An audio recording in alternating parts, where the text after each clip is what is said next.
वृंदावनेश्वरी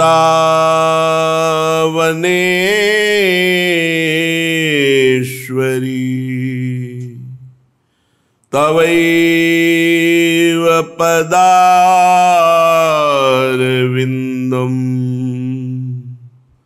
प्रेमामृतैकमकरंद रसौघपूर्णम्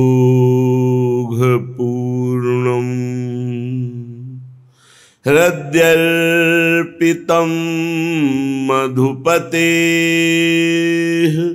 स्मरतापमुग्रं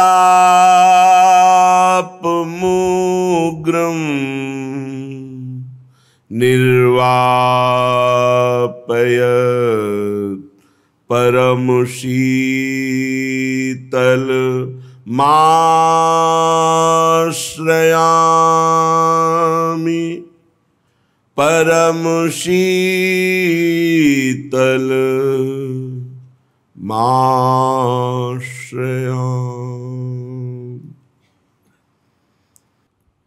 चलते हैं श्रीमद् भागवत महापुराण। बहुत सूक्ष्म प्रसंग है अध्यात्म का। करदम जी महाराज भगवान कपिल देव जी के उपदेश से संन्यास मार्ग का आश्रय लेकर अवधूत कोटि से ब्रह्म में स्थित होकर के विचरण करने लगे। एक दिन देखा बहुत शांत मुद्रा में भगवान कपिल देव जी विराजमान हैं। माता देहूति समीप जाकर के भगवान कपिल देव जी से प्रार्थना की, देहूति जी बोली, भगवान आप हमारे उद्धार के लिए पुत्र रूप में आए हैं, पर मैं जानती हूं आप कौन हैं। बस यही खास बात है, हम जानती हैं आप कौन हैं, ये पता होना चाहिए। गुरु प्रसाद से, संत संग से, शास्त्र स्वाध्याय से इतना तो पता होना चाहिए कि मेरे स्वामी कौन है और स्वामी का प्रताप क्या है, स्वभाव क्या है, महिमा क्या है, ऐश्वर्य क्या है। फिर पता चलता है इतना महान, वो इतना बड़ा प्रेमी है कि अपने प्रेमियों के चरण चापने में भी उसे संकोच नहीं होता, सारथी बनने में भी संकोच नहीं होता, लंगोटी धोने में भी संकोच नहीं होता। तब हृदय लुट जाता है। इतना महान और इतनी छोटी सेवा के लिए स्वयं भक्तों की परिचर्या करना। हे भूमन, ये दुष्ट इंद्रियां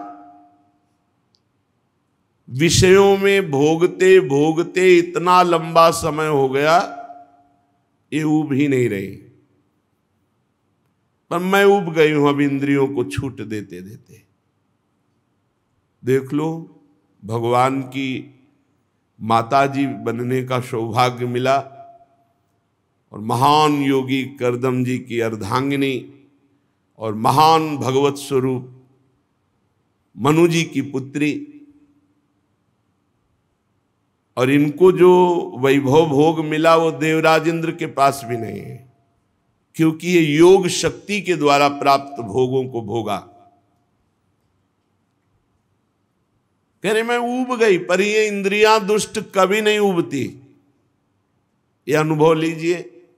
अब मोड़ना होगा इंद्रियों को, जबरदस्ती हटाना होगा। हमको जो मन सलाह देता है कि भोग लो, तुम्हारे अनुभव में आ जाएगा कि कैसा सुख है, फिर मन हटा लेंगे, फिर इंद्रियां हटा लेंगे। बहुत बेईमान है ये, इसकी ऐसी चाल में मत फंसना। कोई बात नहीं, भगवान तो मिल ही जाएंगे, कृपा सिंधु हैं।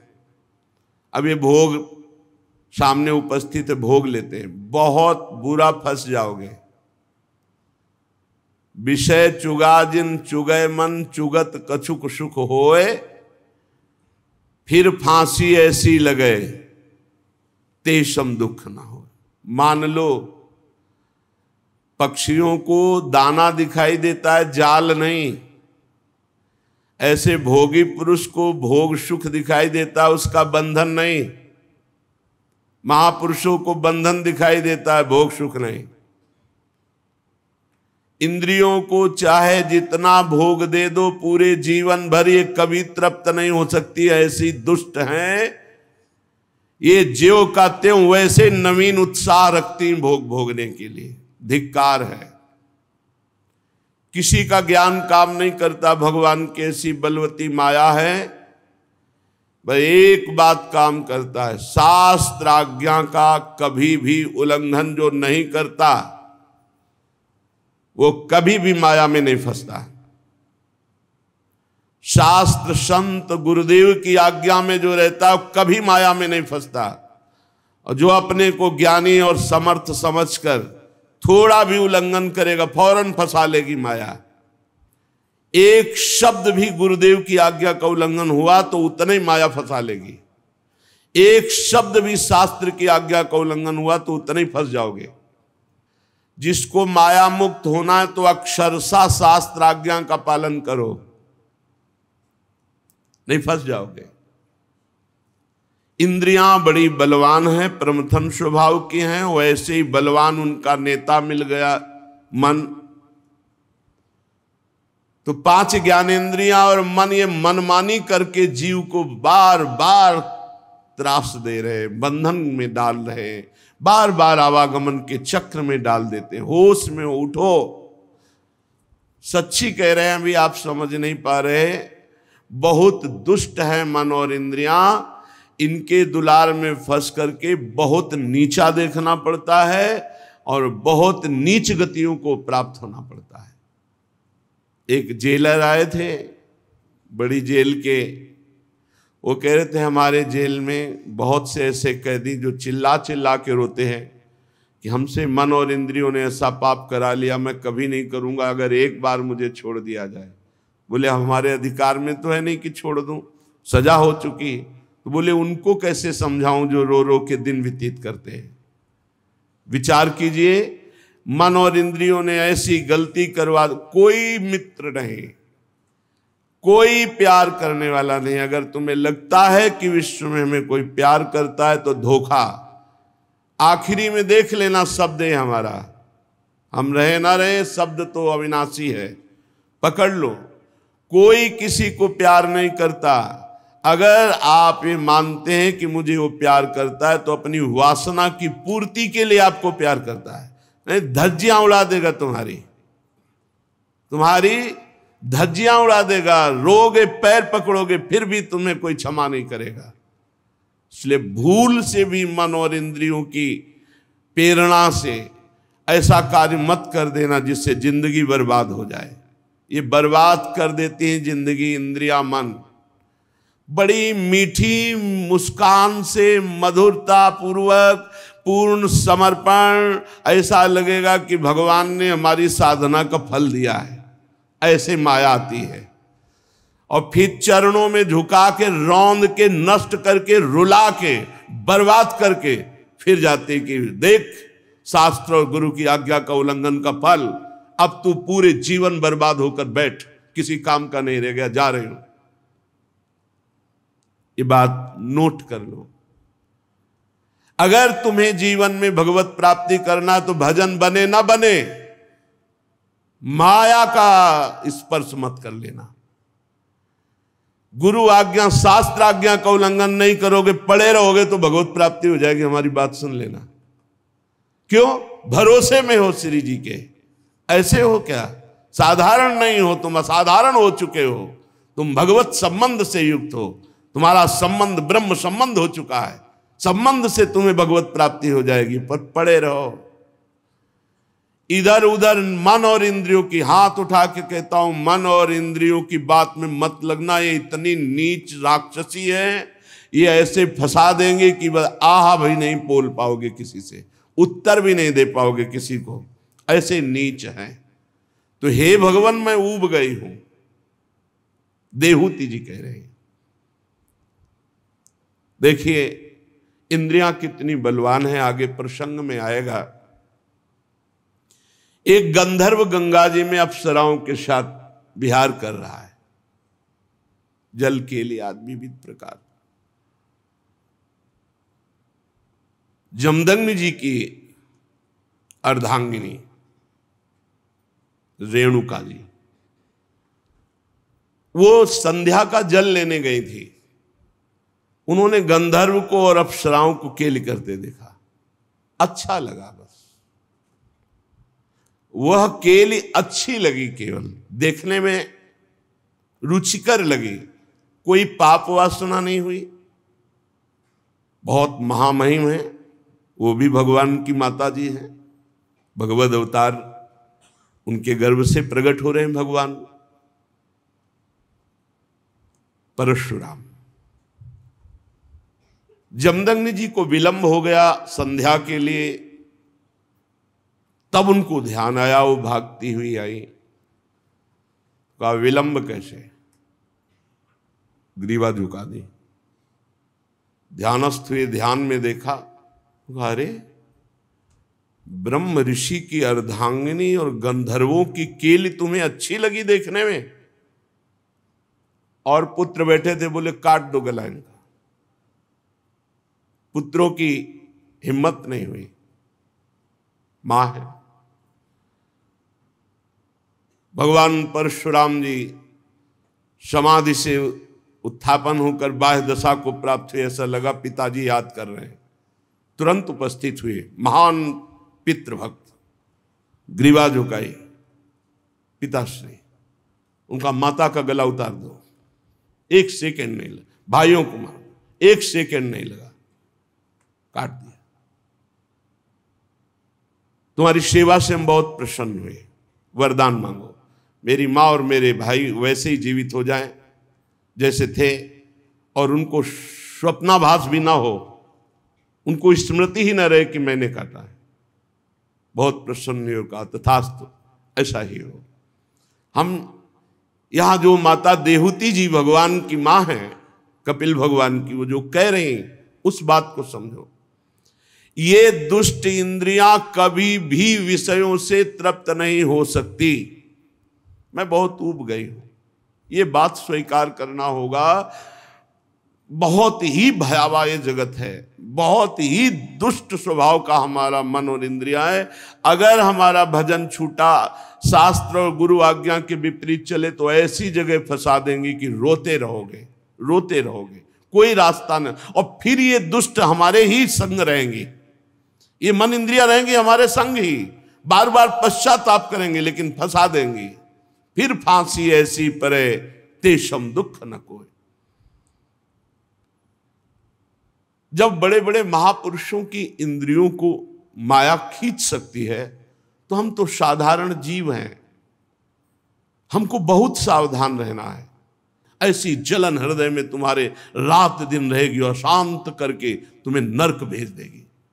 बहुत सावधान। प्रभु ये इंद्रियां मांग रखती रहती हो, मैं इनको पूरा करने में लगती, पूरा जीवन व्यतीत हो गया, मैं अज्ञान अंधकार में पड़ गई हूं। ये अपने लिए नहीं कह रहे, क्योंकि उनका अज्ञान अंधकार क्या, स्वयं ज्ञान के भास्कर भगवान कपिल देव जी पुत्र रूप में आए, वो तो मुक्त ही हैं, जिनके गर्भ से भगवान आए, वो हमारे लिए कह रहे। इन इंद्रियों की नई नई मांगे और उनके पूर्ण करने में हमारा पूरा जीवन बर्बाद हो गया। कभी जितेंद्रियता का अभिमान भी न करे। अगर बढ़िया साधन पूरे जीवन से चल रहा है तो अभिमान भी मत करना। संतों से सुना जाता है शास्त्र, इसीलिए कि शास्त्र तो है ही और साथ में उनका अनुभव होता है। इसलिए प्रथम सुने भागवत भक्त मुख भगवद वाणी। गीता और भागवत सुनने का आदेश भक्त के मुख से कह रहे हैं, क्योंकि स्वयं का अनुभव होता है। भगवान की माया अगर अहंकार कर लिया तो मुंह भरा गिरोगे। डरते रहो और प्रार्थना करते रहो कि हे हरि गुरु, कभी मेरे हृदय में अहंकार ना आवे, कभी वचन से भी ना निकल जाए कि मैं जितेंद्रिय हूं, मैं प्रतिग्रह रहित हूं, मैं कभी विषय सेवन नहीं, कभी ना निकल जाए, नहीं हाहाकार मच जाएगा जीवन में। ये भी लिख लो, दिमाग में बैठा लो, हाहाकार मच जाएगा। निकलना मुश्किल हो जाएगा, त्राहिमाम बोल पड़ोगे। ऐसी भगवान की प्रचंड माया है। प्रभु, मेरी तो जन्म परंपरा समाप्त हो चुकी है। क्यों? क्योंकि आप पुत्र रूप में मुझे प्राप्त हो गए हैं। इस अज्ञान अंधकार से पार लगाने के लिए ज्ञान रूपी नेत्र आप मुझे प्राप्त हो गए। मुझे अपनी अब चिंता नहीं, मेरा तो काम हो गया, आप मिल गए ना। यही तो है, यही तो है पूरे जीवन का लाभ की भगवान मिल जाएं। तस्य त्वं तमसोऽन्धस्य दुष्पारस्याद्य पारगम सचक्षुर्जन्मनामन्ते लब्धम में त्वदनुग्रहात्। आपके अनुग्रह से मैं तो पार हो चुकी, क्योंकि अज्ञान अंधकार से पार करने के लिए आप ज्ञान रूपी चक्षु मुझे प्राप्त हो गए पुत्र रूप में। स्वामिन, ये देह बहुत नरक है, बहुत नीच है। यदि भजन और भगवत साधना न बनी तो सबसे बड़ा नरक ये है।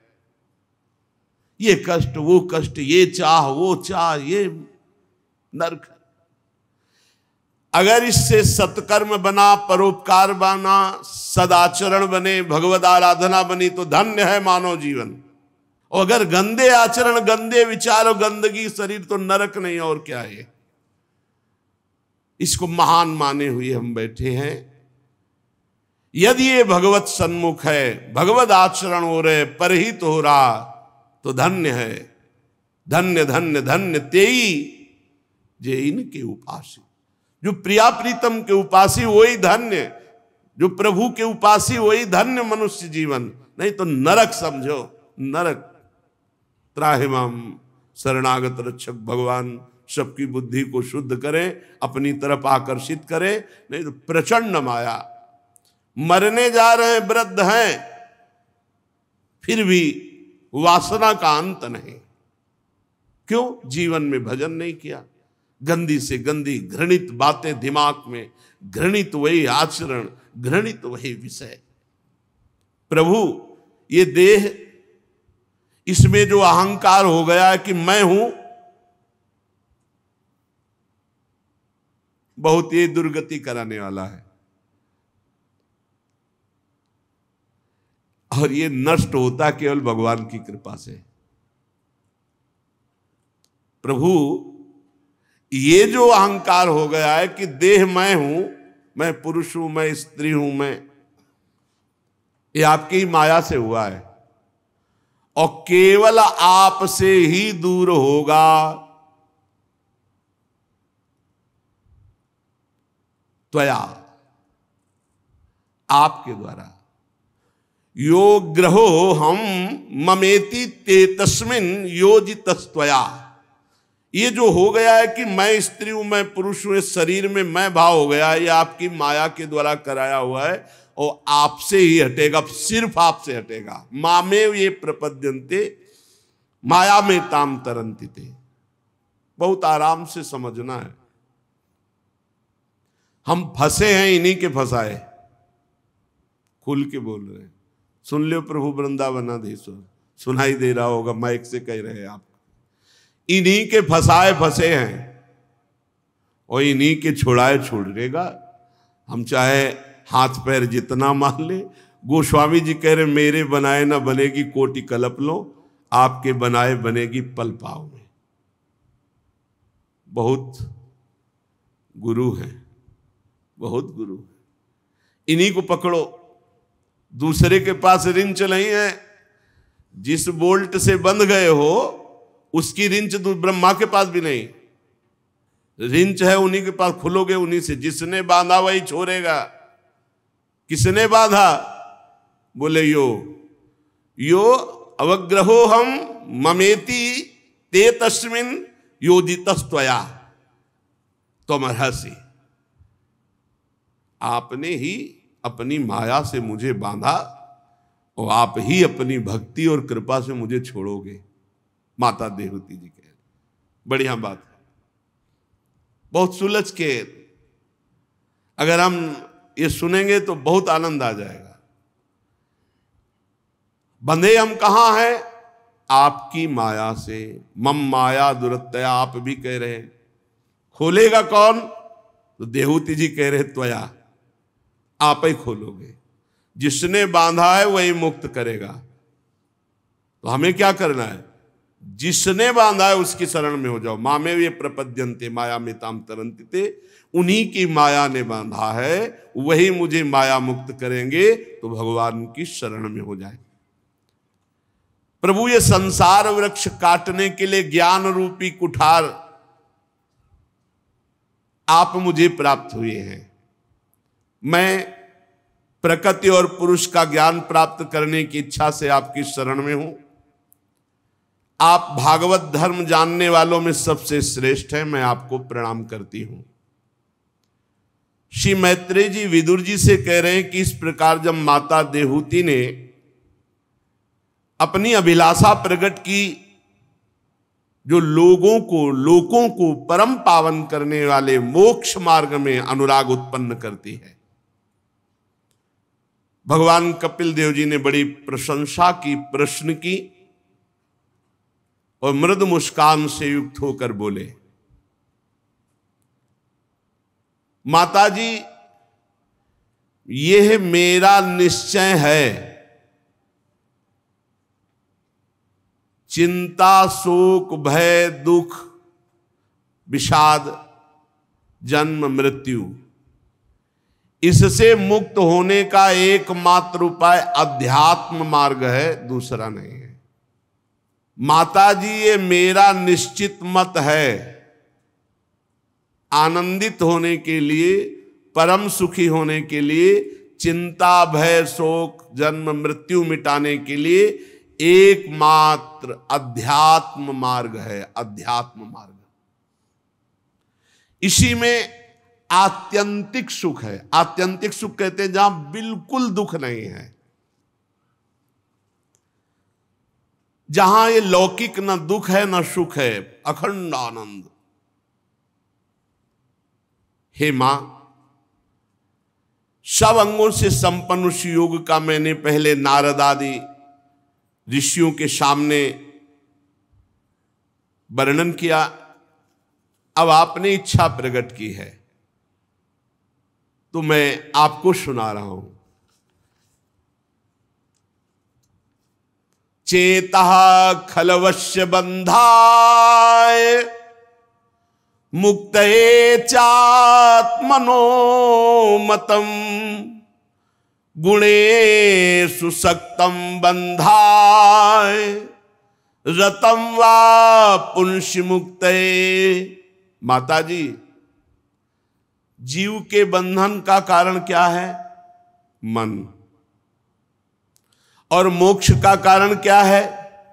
यही मन। बहुत ध्यान देने योग्य बात है।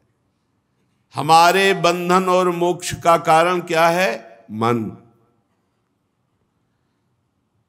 तो दोनों बंधन और मोक्ष का कारण मन है, तो हम कैसे जाने कि कौन सा मन बंधन का कारण है, कौन सा मन मोक्ष का कारण है? तो जो भगवान को भूल करके विषयों का चिंतन करता है वह मन बंधन का कारण है, और जो विषयों से बैरागी होकर भगवान का चिंतन करता है वह मन मोक्ष का कारण है। खुली बात। जिसका मन भगवान का चिंतन करता है वो मुक्त है। जो भगवान से विमुख होकर संसार का चिंतन करता है वो बंधा हुआ मन है। माता जी, अहम ममाभिमानोत्थैः काम लोभादिभिर्मलैः वीतम यदा मनः शुद्ध मदुख मसुखम समम तदा पुरुष आत्मानं केवलम प्रकृते परम निरंतरम स्वयं ज्योतिर्मानमखंडितम। माता जी, ये जो मैं और ये मेरा, यही परमात्मा को ढकने वाला है, मैं और मेरा। जब तक कि मैं मेरा अर्पित नहीं होगा प्रभु में, तब तक काम नहीं बनेगा। मैं और मैं मेरेपन में कितने बड़े दोष हैं?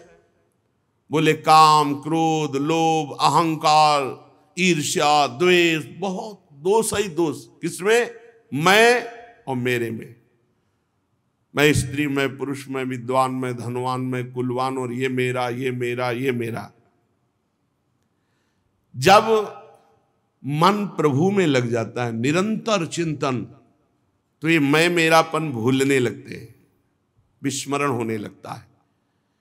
और जहां मैं मेरापन छूटा कि सारे विकार नष्ट हुए और वो स्वयं मुक्तता का अनुभव करने लगता है, वो सुख दुख से छूटकर सम अवस्था को प्राप्त हो जाता है। निरंतरम स्वयं ज्योति रणिमान मखंडितम, तेजो में अपने स्वरूप का अपने आप से उसको अनुभव होता है, अपने आप से अपने। किसका? जिसका मन निरंतर भगवान के चिंतन में लगा है। ज्ञान वैराग्य युक्तेन भक्ति युक्तेन चात्मना परिपश्यत्युदासीनम प्रकृतिम च हतौजसम। हे माता जी, जब कोई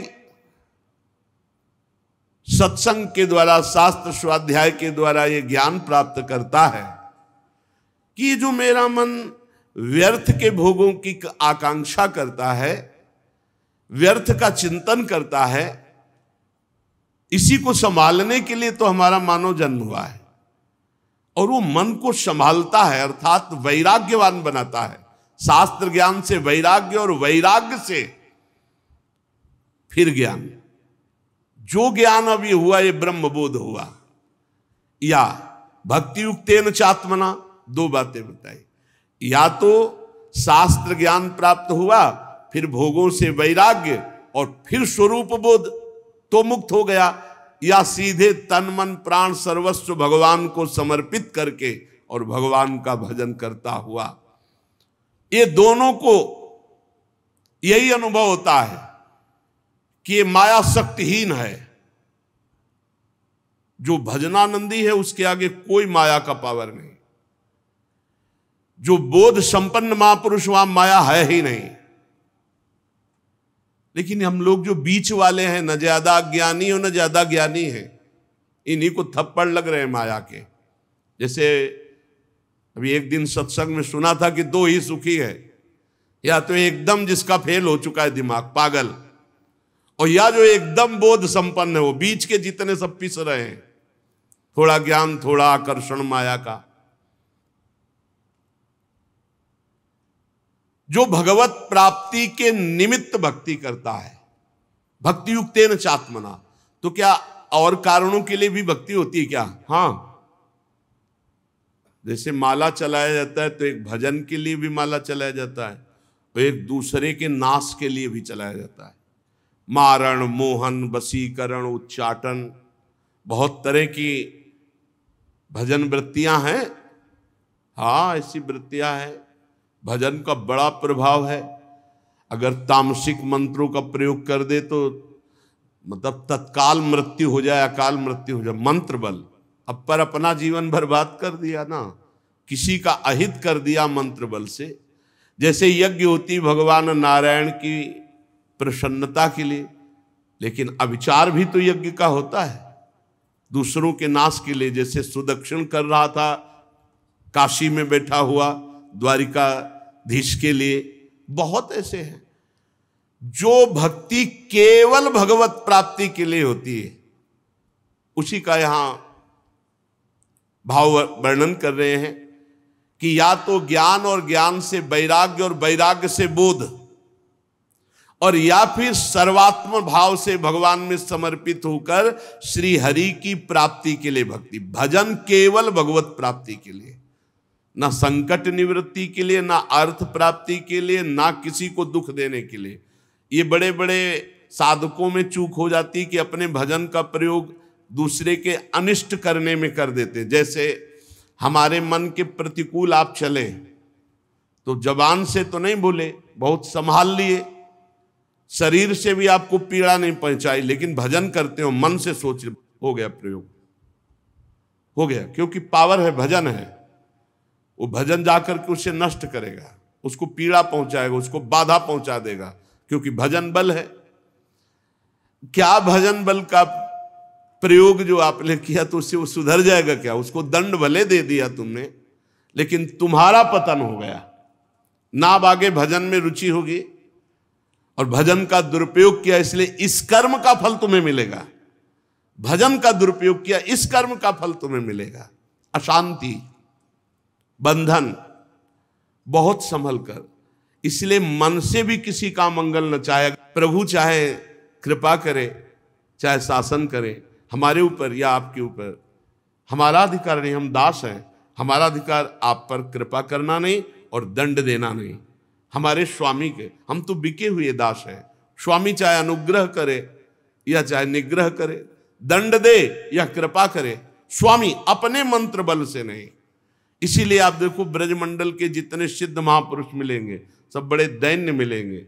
नीच से नीच पुरुष अपमान कर दे मुस्कुरा के सह जाएंगे। कभी दंड देने की भावना, कभी शासन, कभी चमत्कार। देखो उस महात्मा को सताया, उसका नाश होगा, ऐसा नहीं होगा। हो सकता है उसका और मंगल होना शुरू हो जाए। यही तो हमारे प्रेमी जनों करत जे अनसहन निंदक तीनों पे अनुग्रह कियो। भक्ति का प्रयोग केवल श्री भगवान के लिए हो, अन्य के लिए ना हो। कई बार ऐसा होता है, कोई घबराहट से कोई संकट की परिस्थिति आती है तो लगता है भगवान जो हमने आज पाठ किया वो आपको समर्पित है। देखो अज्ञान, और अभी तक का समर्पित नहीं था क्या, और इससे वो संकट दूर हो जाए। आप नहीं समझते, ऐसा ना करो। हम आपके हैं, बस इसके ब्याज में सब संकट निवृत्ति होगी, इसी के ब्याज में आपकी व्यवस्था होगी, मूल तो भगवत प्राप्ति होगी। ये बात समझिए आप। हे प्रभु, मन वचन कर्म से परिवार सहित समाज सहित हम आपके हैं, जितना हमें सेवा मिली। अब इस समर्पण के ब्याज से या तो आपका पालन पोषण होगा, संकटों की निवृत्ति होगी और मूल होगी भगवत प्राप्ति। और अगर आप ये छोटे मोटे साधनों को लक्ष्य करके बोलेंगे कि आज चतुरासी जी का पाठ किया, वो आपको समर्पित करते हैं, अमुक कार्य हो जाए, तो कार्य की तुलना के अनुसार जब आपका जप पाठ होगा तो हो तो जाएगा, पर वो भगवत प्राप्ति वाली बात नहीं रह गई। सकामता इसलिए बहुत सावधानी पूर्वक त्याग करनी है। जब हमारे अंदर कोई काम ना आवे तो तत्काल सोचना है कि हमारी जिम्मेवारी तो भगवान की है। योगक्षेमम वहाम्यम, तो मेरा साधन कहाँ हुआ? ये जो साधन है तो प्रभु के लिए, मैं तो बिका हुआ दास हूं, मेरा तो कुछ नहीं, मेरे तो सिर्फ प्रभु है। बढ़िया उत्तम भक्ति जागृत हो जाएगी। पर हमें लगता है कि कहीं ना कहीं हमसे ऐसी चूक होती रहती है। अनुग्रह और निग्रह ये दोनों भक्त के अंदर नहीं होते। कृपा करना या दंड देना ये नहीं होता, ये स्वामी के ऊपर होता है। वो स्वामी की तरफ देखता है। चाहे हमें कृपा करो दंड दो, या जो हमारे साथ प्रतिकूल व्यवहार कर रहा है उस पर कृपा करो या दंड दो, स्वामी के ऊपर की बात। हम तो बिके हुए दास हैं। ऐसे भक्ति बढ़ती है। अगर अपने स्वयं निर्णय करने लगे, अनुग्रह और निग्रह, कृपा और दंड देने लगे, तो दासत्व भाव नहीं रहा, आपकी भक्ति में फर्क पड़ गया। और ज्ञानी तो ऐसा कर ही नहीं सकता, क्योंकि उस सबको अपनी आत्मा मानता है, तो वो कैसे किसी पर कृपा या दंड का?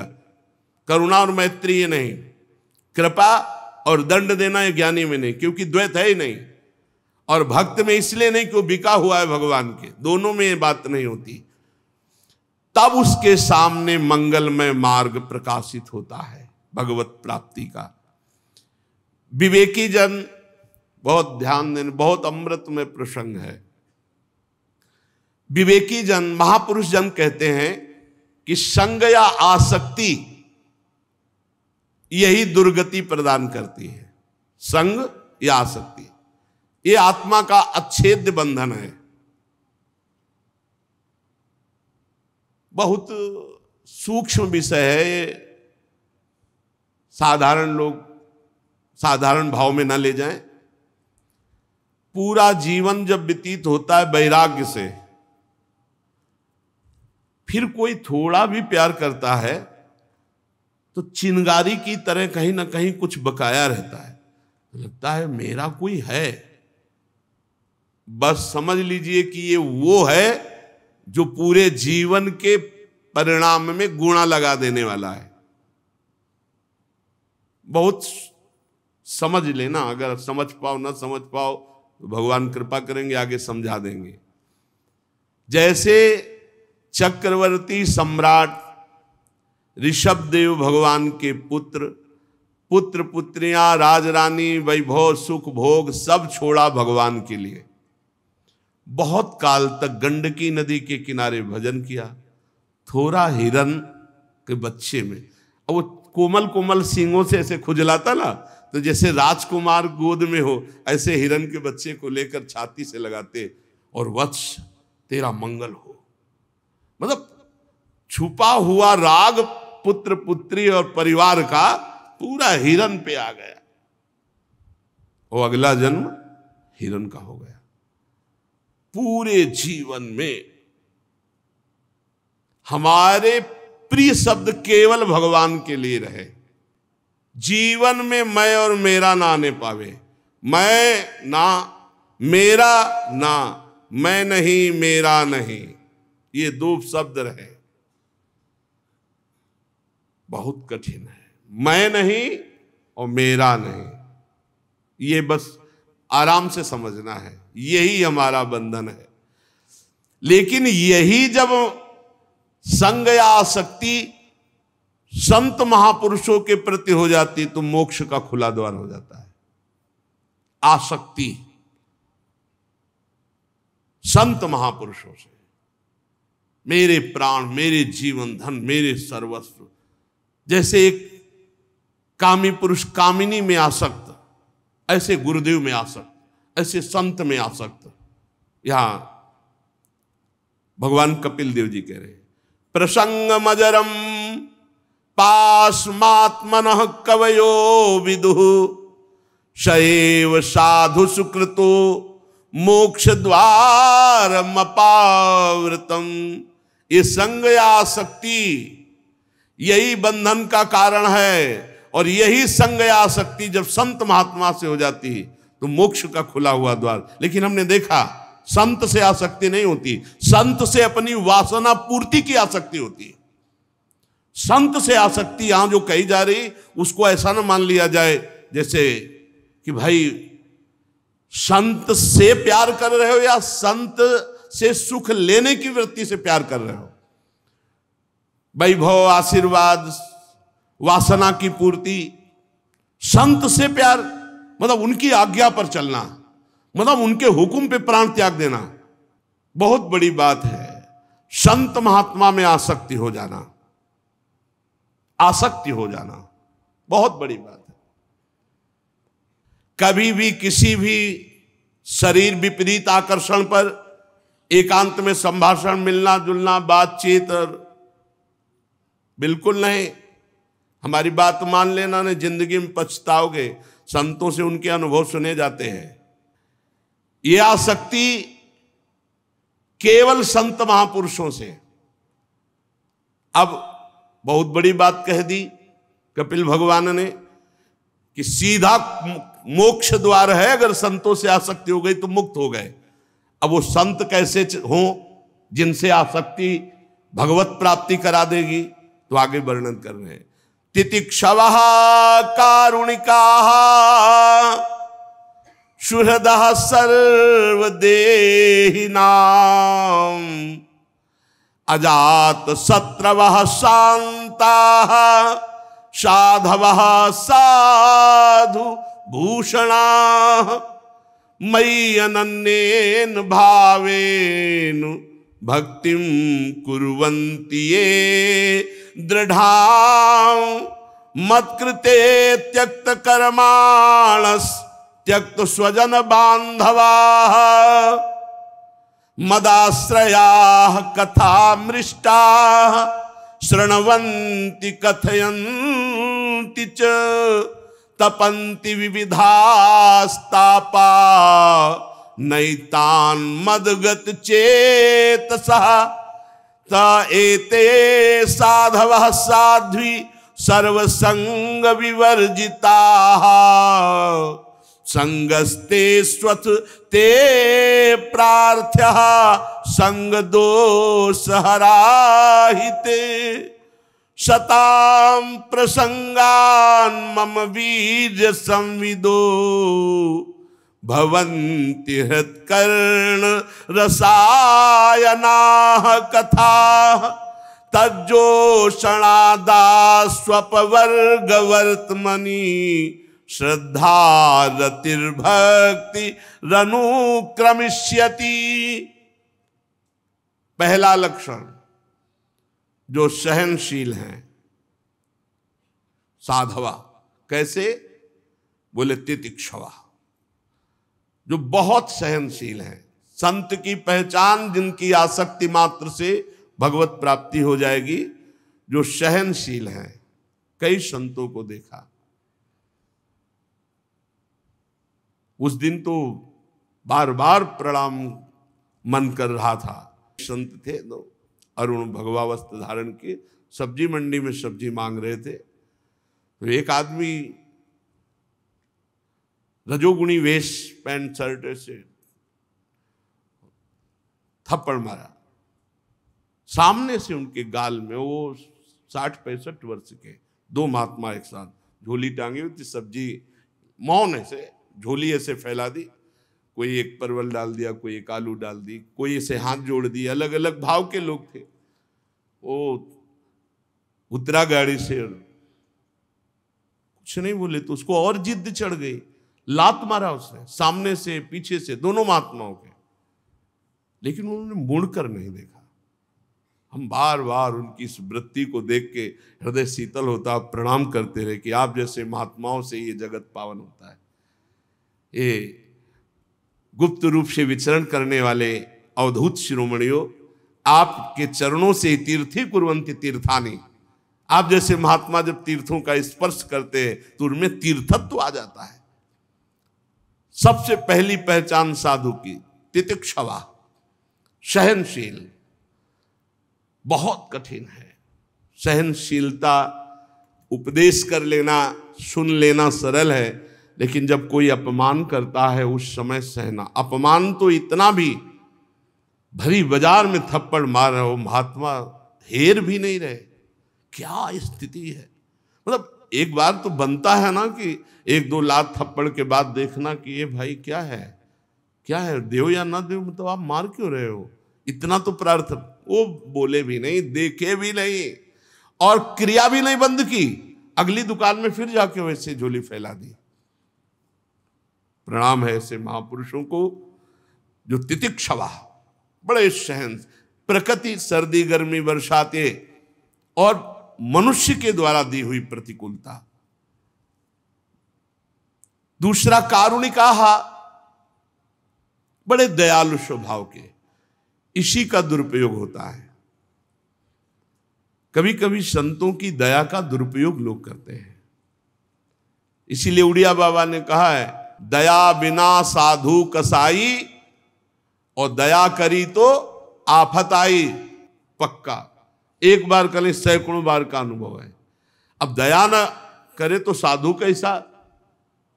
श्री चैतन्य महाप्रभु ने श्री सनातन जी को जो उपदेश किया, उसमें कहा, जीवे दया नामे रुचि वैष्णव सेवा। इसके अलावा और कोई उच्च कोटि का साधन नहीं। वैष्णव सेवा हो और जीवों पर दया हो और खूब नाम जप हो रहा, इससे बड़ा कोई साधन है ही नहीं। पक्का पक्का। दया बिना साधु कसाई, दया नहीं तो साधु को कसाई क्या। और दया करी तो आफत आई। बहुत बचा के दया का खेल खेलना है। दया के खेल में ही जन्म के जन्म व्यतीत हो गए। जन्म के जन्म यही दया, और दया नहीं तो साधु कैसा।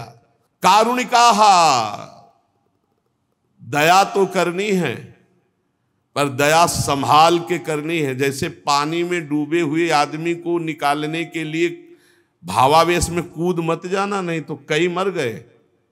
एक परिकर में 8 नौजवान स्नान कर रहे थे और एक का पैर फिसला, तो बचाने के लिए क्रम बाई क्रम 8 कूदे। वो 8 को एक जैसे 2 डूब रहे, तीसरा उनको बचाने, वो चौथा तो 8 मंडली सहित डूब गए, क्योंकि एक दूसरे श्वास लेने के लिए दबाते हुए 8 क्रम बाई क्रम हुए।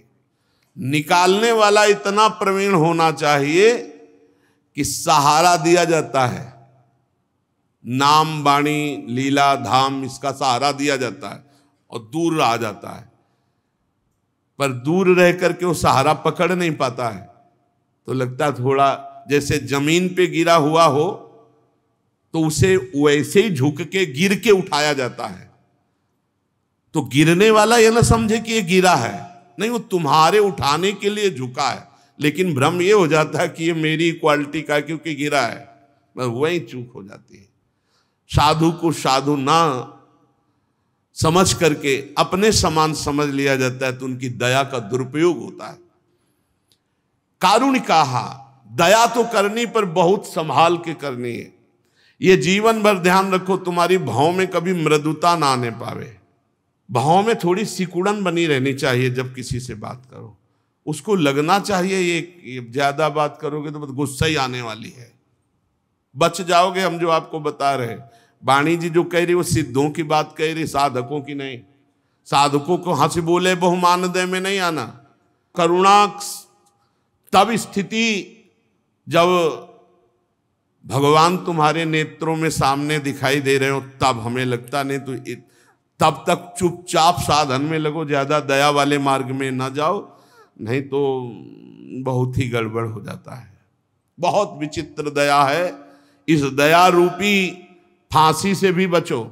यद्यपि ये साधु का सद्गुण है, साधु का स्वभाव है, साधक का स्वभाव है दया करना, पर फंसा भी देता है। बहुत बचा के तो कह रहे हैं कि संत जिनसे हमारी आसक्ति मात्र से भगवत प्राप्ति हो जाएगी, वो तितिक्षवः और कारुणिकाः, दयावान हो। सुहृदा सर्वदेहि नाम, उनका किसी से अपना परायापन नहीं होता, सबके प्रति प्यार होता है।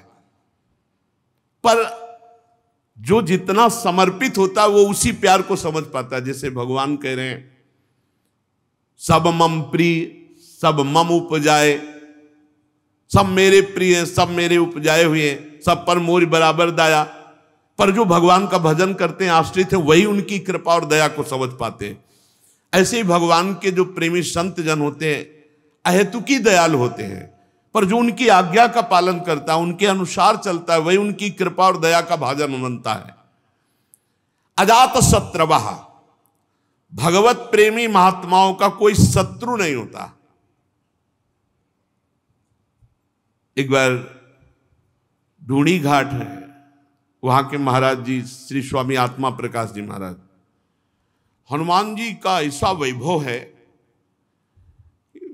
मतलब विशाल हनुमान जी और विशाल मुकुट, विशाल छत्र और सब स्वर्ण की। तो वहां के आसपास के गांव के ही 5-7 लोग रात्रि में अजात शत्रवा की बात बता रहे, चोरी करने आए। तो हनुमान जी के मंदिर को पीछे से काट लिया, और वो जो स्वर्ण के छत्र और ये सब उठा लिए। अब उठा तो लिए, पर किसी की चाल नहीं, चल नहीं सकता कोई। अब ना रख सकते हो ना कुछ। सिद्ध महापुरुष सिद्ध हनुमान जी वैसे लिए खड़े रहे। रात्रि के 2 बजे गंगा स्नान करने श्री स्वामी आत्मा प्रकाश जी, वहां किसी का प्रवेश नहीं। तो एक बार गंगा जी की प्रणाम करके फिर हनुमान जी तो देखा उधर कुछ, तो शंका हुई, वहां वैसे गए, लगोटी लगाए, देखा, अरे भाई छोड़ दे, सब छोड़ दे, भाग जा, हनुमान जी का अपराध बन। उन लोगों ने बहुत पीटा, स्वामी जी को बहुत पीटा, मतलब वो अपनी जान में मार ही डाले से। स्वामी जी जो गए से सब रख दिए, और स्वामी जी को पीटा।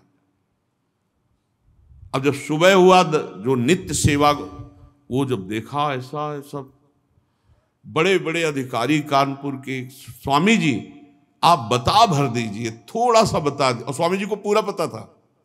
स्वामी जी ने कहा हमें कोई पता नहीं किसने मुझे मारा है, सब कर्मों का भोग है, शरीर का कोई कर्म होगा उसी बहुत।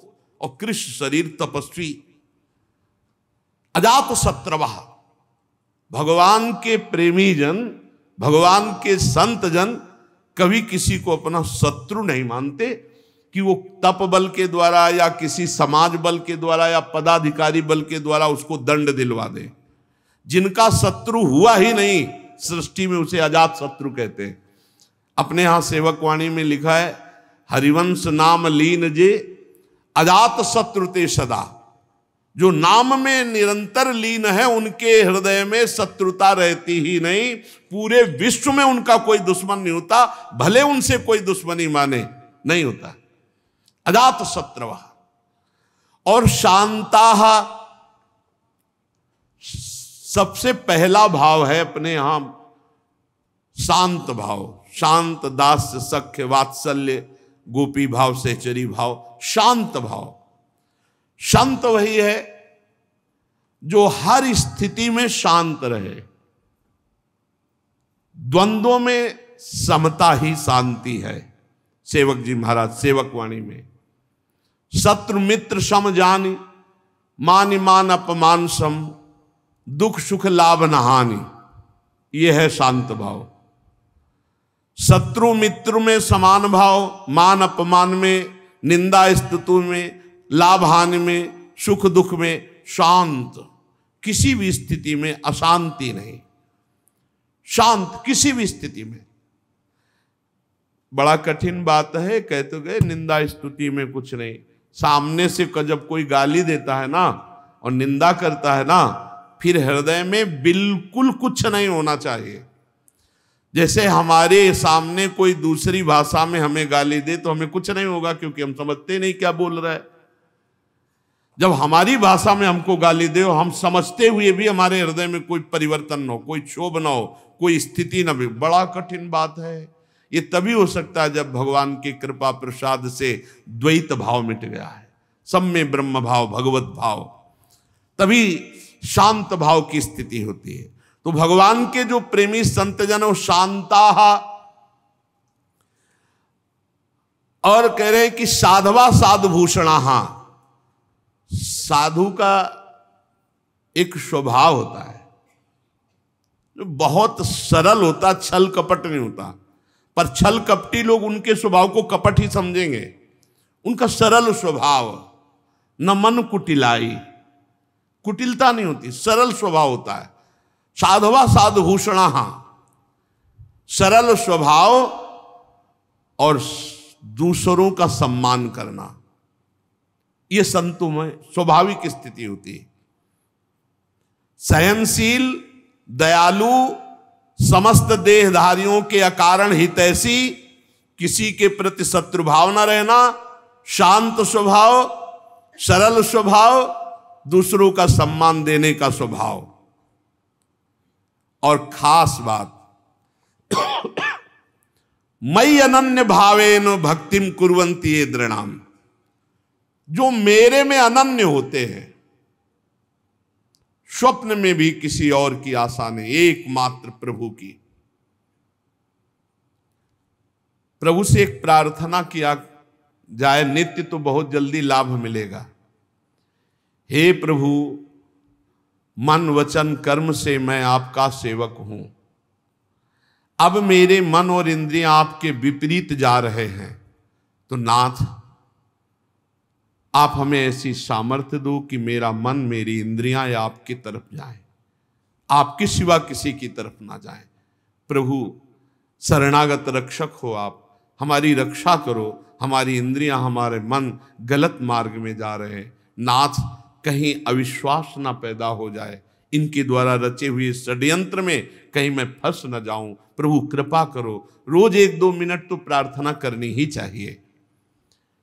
संत जन जिनके शरणागति मात्र से, संग मात्र से भगवत प्राप्ति, बोले मई अनन्य भावेन भक्तिम कुर्वन्ति ये दृढ़ाम, मेरे में अनन्य भाव, अन्य कोई मंत्र, अन्य कोई तपस्या, कोई बल, कोई योग, कुछ नहीं। बड़े प्रलोभन आते हैं जीवन में, ये मंत्र सीख लो ऐसा हो जाएगा, ये मंत्र सीख लो ऐसा हो जाएगा, बड़े प्रलोभन। एक अयोध्या से संत भगवान आए हुए थे, बड़े चमत्कारी। अरे महाराज, केवड़ा की तीर्थ, पूरी समाज को केवड़ा की सुगंध, क्या क्या मतलब चमत्कार उनके। वो कह रहे थे एक छोटा सा मंत्र हम आपको बता दें, उससे जो चाहो जैसे चाहो ऐसे। तुरंत नहीं, हमें जो गुरु जी ने दिया है बस उसके सिवा नहीं। ये सीधी बात, राधा राधा राधा राधा राधा प्यारी जो मैं आपकी शरण में, इससे बड़ा कोई मार्ग नहीं है। इधर उधर मत फंस जाना कि थोड़ा सा ये जप लेते हैं तो इससे ये लाभ मिलेगा, थोड़ा सा ये जप लेते हैं, ये प्रारंभिक साधक की होती है। लेकिन जहां पहुंचने की बात है वहां मई अनन्येन भावेन रसना कटो जो अन रटो, निरखियन फुटो नयन, श्रवण फुटो जो अन सुनो, श्री राधा जस राधा राधा कहे और श्री जी का उच्छिष्ट पावे और नाम धाम का आश्रय लेकर पड़ा रहे, भगवत प्राप्ति हो जाएगी। कैसे भगवत प्रेमी संत जन हैं? बोले मई अनन्येन भावेन भक्तिम कुर्वन्ति ये दृढ़ाम, वो सुदृढ़ अनन्य भाव से मेरे में प्रेम करते हैं। बड़ा चमत्कार है। एक बार श्री ज्ञानदेव जी और श्री नामदेव जी ब्रज भ्रमण के लिए आए हुए थे, तो प्यास लगी, तो ज्ञानदेव जी तो महान योगी, सूक्ष्म रूप धारण किया और कुएं में जाके पानी पी के आ गए। नामदेव जी से कहा कि आप भी, तो उनका अब हमको तो ये सब योग आता नहीं है, विठ्ठल विठ्ठल विठ्ठल। जैसे ही विठ्ठल विठ्ठल कहना शुरू किया, कुआं का पानी उठा और सामने से प्रवाहित हो गया। ऐसे कर तुम अकर तुम अन्यथा कर तुम, भगवान के नाम में अपार सामर्थ्य है। बस अगर अनन्य भाव से प्रेम में डूबना है तो अन्य कोई मंत्र तंत्र अंत्र, कोई अन्य आश्रय, अन्य बल बिल्कुल नहीं, बिल्कुल नहीं। भरोसो एक, आस एक, विश्वास एक, बहुत बढ़िया, बहुत शांति, बहुत जल्दी आनंद प्राप्त हो जाएगा। और मत कृते त्यक्त कर्माणस त्यक्त स्वजन बांधवाहा, बहुत सुंदर बात। मेरे लिए सारे कर्म त्याग, कर्म त्याग का मतलब होता है कर्म समर्पण। कोई एक क्षण भी बिना कर्म किए नहीं रह सकता, तो कर्म त्याग का मतलब कर्म ना करना नहीं, कर्म को करके भगवान को समर्पित करना, भगवान के लिए कर्म करना। ये तो सर्वाणि कर्माणि मयि सन्न्यस्य मत्पराः, मेरे लिए सर्व कर्म। तो कह रहे मत कृते त्यक्त कर्माणस, मेरे लिए सारे कर्म का त्याग, अर्थात मेरे को समर्पण। और त्यक्त स्वजन बांधवाहा, अपने पारिवारिक जनों से बिल्कुल राग रहित होना। सबकी ममता ताग बटोरी, मम पद मनहि बांध बर डोरी। जो अपने सगे संबंधी, रिश्ते नाते, परिवार मेरे लिए त्याग कर देते हैं, पक्की बात। ये संत संग से पता नहीं चलता, धीरे धीरे ऊंचाई बढ़ जाती है। त्यक्त स्वजन बांधवा, सगे संबंधी, रिश्ते नाते जब भगवान के लिए हम समर्पित कर दिए, भगवान कह रहे हैं मत कृते, मेरे लिए त्यक्त स्वजन बांधवा, प्रभु के लिए सब कुछ समर्पित है। बहुत कठिन है, बहुत कठिन। रसिक अनन्यमाल में जो भक्तों के चरित्र है बहुत कठिन है। त्यक्त स्वजन बांधवा, मेरा अस्तित्व ही नहीं है। बहुत जोर का भक्तों में जो समर्पण पाया जाता है, बहुत जोर का पाया जाता है। त्यक्त स्वजन बांधवा बहुत कठिन है, बहुत कठिन है।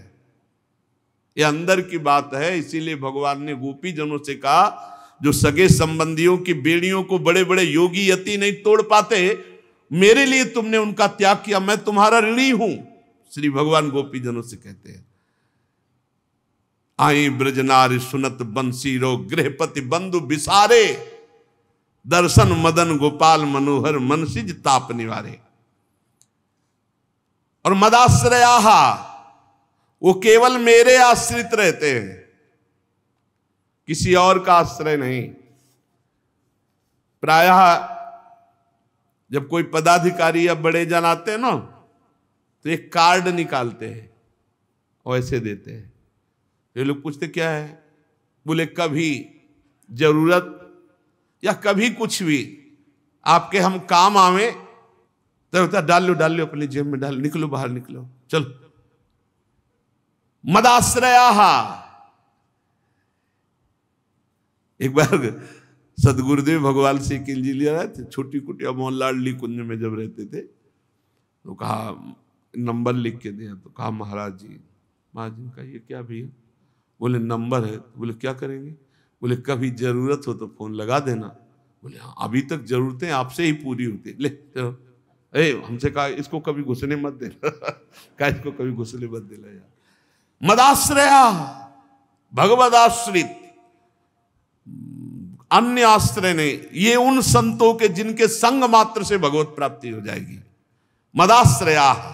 और फिर आगे कथामृष्टाहा, आहा, मेरी पवित्र मीठी कथाओं को, अमृतमयी कथाओं को सुनते, तो कथा अमृतम तत् हृदय में ऐसी मिठास की और सुनता रहूं भगवत चर्चा। कथामृष्टा श्रणवंती, और फिर कथयंती च, भगवान की चर्चा करने में एक विशेष जोश हो, आवेश होना चाहिए। चर्चा करते जा रहे तो चर्चा करते, ऐसे देखिए संतजन कि जब चर्चा करना शुरू हो गए तो न समय का ध्यान है न स्थान का ध्यान है।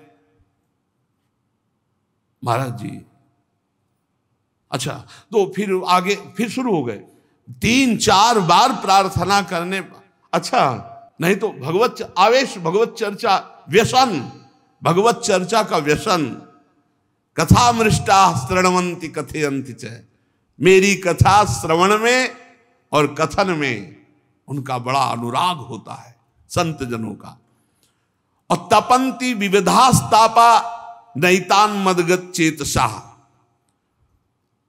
विविध प्रकार के ताप वो मेरे लिए सहते हैं। सर्दी, गर्मी, भूख, प्यास, मान, अपमान, निंदा, स्तुति, सब मेरे लिए वो सहते हैं। एक संत भगवान को देखा, वो केवल एक बोरा लिए रहते थे ऐसे, और यहां से ऐसे कांच लगाए गमछा पहने रहते थे। बिल्कुल ऐसा लगता था कोई कबाड़ मिलने वाले हैं, बोला रखते ही बोरा इसी थे। और बड़े उच्च कोटि के संत। कई दिन उन पर जब नजर हुई तो उनकी जो वृत्ति देखी तो लगा कि वृत्ति तो भगवदाकार है। तो एक दिन ये जो बर्फ फैक्ट्री के सामने बट वृक्ष है उसके आगे वो ऐसे फुटपाथ में बैठे थे। तो रात्रि में जब भिक्षा मांग कर पाके लौटते थे तब कहीं कोई न कोई महापुरुष मिलते थे। बैठ गए उनके नजदीक तो बोरा उठाया चल दिया। हमको सुनो सुनो महाराज, थोड़ी देर तो बैठ लो, आप जैसे गुरुजनों संतजनों की कृपा से ही अपने लोग चल पाएंगे। वो आप उठाए बोरा चल दिए महाराज। फिर आगे बढ़े उनके, फिर वो एकांत में जब देखा तो क्या है, कुछ नहीं, बस आपके पास बैठना है। बैठ गए। तुमका ऐसी स्थिति आपको कहां से प्राप्त हुई? उनका श्रीमद् भगवद गीता जी से। आप भिक्षा, बोले अयाचक वृत्ति जो मिल जाए। बोरा में क्या लिए? कुछ नहीं ऐसे टांगे। तो कहा ये क्यों टांगे हो? बोले ये सब रक्षा के लिए है। उनको बोरा क्या रक्षा करता है? बोले लोगों के दिमाग में तो आता है ना कि पागल है या तो कबाड़ बटोरता है। एक दिन उनको देखा और पड़े सोच ही सोच, बड़ा कष्ट। जो ही नजदीक गए तो उन्होंने रोक दिया। हम काम कोई औषधि? बिल्कुल नहीं। और दूसरे दिन वहां से अंतर ध्यान गायब हो गए। बड़े सहनशील और केवल भगवद आश्रित कई ऐसे महात्माओं के दर्शन हुए। एक महात्मा को देखा, गोरे दाऊ जी हैं, उनके सामने वो लौटते रहते थे, सबकी दंडवत ऐसे लौटते रहते। रात्रि के जब आए तो वर्षा हो रही थी, पेड़ के नीचे भीगे ऐसे खड़े, बस ओट चल रहे थे। महाराज जी उस समय मदन टेर में रहते, उनका आप कुटिया चलेंगे, वहां थोड़ा कुछ भोग रखा है, आप ले लीजिए। आ गए, उनसे पूछा आपको ऐसी स्थिति कैसे प्राप्त हुई। ये बहुत अंदर जिज्ञासा रहती थी कि हमारा ऐसा अनुमान है कि आपका निरंतर नाम चलता है, आप देह भाव से अतीत, सर्दी और वर्षा हो रही है और आप ऐसे पेड़ के नीचे खड़े रहते हैं, आप किसी, तो आपको ऐसी स्थिति। तो उनका एक नाम बताया, उनका इस नाम के निरंतर जपने से मुझे ऐसी स्थिति। तो उनका आप सबको प्रणाम करते हैं, थक नहीं जाते। बोले नहीं, जिसको प्यार करता हूँ भगवान सब में दिखाई देते, तो मुझे हर दंडवत में और बल मिलता है, और बल मिलता है। बड़े सुंदर सुंदर वृंदावन धाम है ना, एक से एक दिव्य संतों के दर्शन होते हैं। जब भगवान मिलाते हैं वैसे ही भगवान आपके पास से निकल जाएंगे, आप जानोगे नहीं कौन किस कोटि का है, महापुरुष है। भक्त मेरे संसार के तरह तरह के ताप कष्ट मेरे लिए सहते हैं, मेरे लिए सहते हैं। साध्वी ताएते साधवा साध्वी सर्व संग विवर्जिता। ऐसे ऐसे मेरे जो भक्त हैं सर्व संग परित्यागी, वो महापुरुष होते हैं। तुम्हें ऐसे ही संतों के संग करने का भाव रखना चाहिए, क्योंकि उनके संग से सब दोषों का नाश हो जाता है। कभी कभी ऐसा होता है कि तुम्हारे किसी महान दोष को नष्ट करने के लिए वो दोष की लीला करते हैं, लावे खाया जाए, ये खाया जाए, और इतना आपको उस बात से घृणा हो जाएगी, वो ऐसे ढंग से अपनी वस्तु देते हैं कि समझ में नहीं आता। बोले ऐसे ऐसे सर्वसंग परित्यागी महापुरुष होते हैं जो आसक्ति से उत्पन्न होने वाले सारे दोषों का ही हरण कर लेते हैं। सत्पुरुषों के समागम में सताम प्रसंगान मम वीर संविदो भवंति हृत्कर्ण रसायना कथा। जहां मेरे भक्तजन होते वहां स्वाभाविक ही होता ही रहता है भगवत चर्चा। मेरे पराक्रमों का यथार्थ ज्ञान कराने वाली, हृदय और कान को प्रिय लगने वाली मेरी चर्चाएं होती रहती हैं। भगवान चर्चा में बड़ी सामर्थ्य है। रत्नावती जी और कोई साधन नहीं की, केवल दासी चरण चापते हुए जब भगवत चर्चा करने लगी, उसी के प्रभाव से श्री नाभा जी ने भक्त भूप रत्नावती कहा है, भक्तों की राजा रत्नावती। केवल लीला श्रवण मात्र से इतनी ऊंची महान भक्ति। जो मेरी लीला कथाओं को सुनते रहते हैं, उन्हें मोक्ष मार्ग में श्रद्धा, मेरे में प्रेम और मेरी भक्ति का उनके हृदय में विकास, जो मेरी सृष्टि आदि लीलाओं का चिंतन करने से लौकिक पारलौकिक सुखों में वैराग्य हो जाता है। जब ये सोचे कि सबको मरना है और प्रलय होगी, सब नाश ही होना है, तो लगता है जल्दी करो भगवत प्राप्ति कर लो। और जब ये बात भूल जाते हैं मरना, तो लगता है ये भी भोग भोग लो, ये भी भोग भोग लो। भगवान कह रहे मेरी सृष्टि आदि लीलाओं का चिंतन करने से लोक परलोक के भोगों से वैराग होता है कि सब जलेगा। जब भगवान संकर्षण के मुख से विषैली अग्नि निकलेगी और 12 सूर्य, तो आग ही लग जाएगी, 100 वर्ष तक सब भस्म होगा, या उसके पहले ही भगवत प्राप्ति कर लो। मतलब भयंकर कलयुग आगे और आएगा, फिर और बड़ा अत्याचार, उसके पहले भगवत प्राप्ति कर लो। एक परार्ध बीत गया है, दूसरा परार्ध चल रहा है, महाप्रलय। जब ये परार्ध पूरा हो जाएगा तो महाप्रलय होगी। ये उसके पहले इसी जन्म में भगवत प्राप्ति कर लो, नाम जप लो, भगवान के आश्रित हो जाओ। भगवान की भक्ति बड़ी सरलता पूर्वक भगवत प्राप्ति करा देती है। इस प्रकार प्रकृति के गुणों से उत्पन्न हुए शब्दादि विषयों का त्याग करने से, वैराग्य युक्त ज्ञान से, योग से, मेरे प्रति की हुई सुदृढ़ भक्ति से और मुझे सर्वस्व समर्पण करने से मेरी प्राप्ति हो जाती है। भगवान ने कई साधन बताए, वैराग्य युक्त ज्ञान से, या अष्टांग योग से, या विषयों के त्याग से, या मेरे प्रति सुदृढ़ भक्ति क्या सर्वस्व अर्पित कर दो। हे नाथ मैं आपका, वो संभाल लेंगे। लहर लहर हरि आप संभाले, हरि आप ही उतारे तेरा भार, उदासी मन काहे को करे, तेरा राम जी करेंगे बेड़ा पार।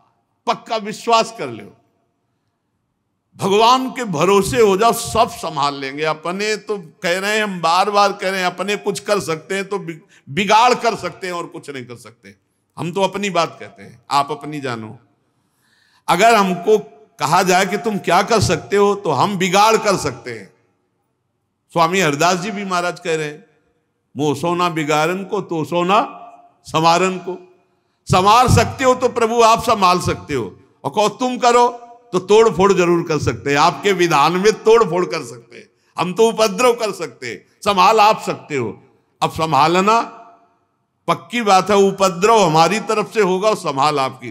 तो सो ना संवारन को, मोसो ना बिगाड़न को, तोई मोई पड़ी होर, कौन धो जीते कौन दो हारे, पर बदी न तोड़ हमारी आपकी चल रही। आप संवारते संवारते हार गए और मैं बिगाड़ते बिगाड़ते जीत गया, बस इसी में जीत है। हे नाथ मैं जैसा हूं आपका हूं, ये भाव और निरंतर नाम जपने का अभ्यास, और इसी जन्म में हमें भगवत प्राप्ति हो जाए ऐसी थोड़ी लालसा, तो भगवान की कृपा से, भगवत प्रेमी महात्माओं के संग से ये जन्म हमारा सार्थक हो जाएगा। शेष चर्चा आगे। श्री राधा वल्लभ लाल की।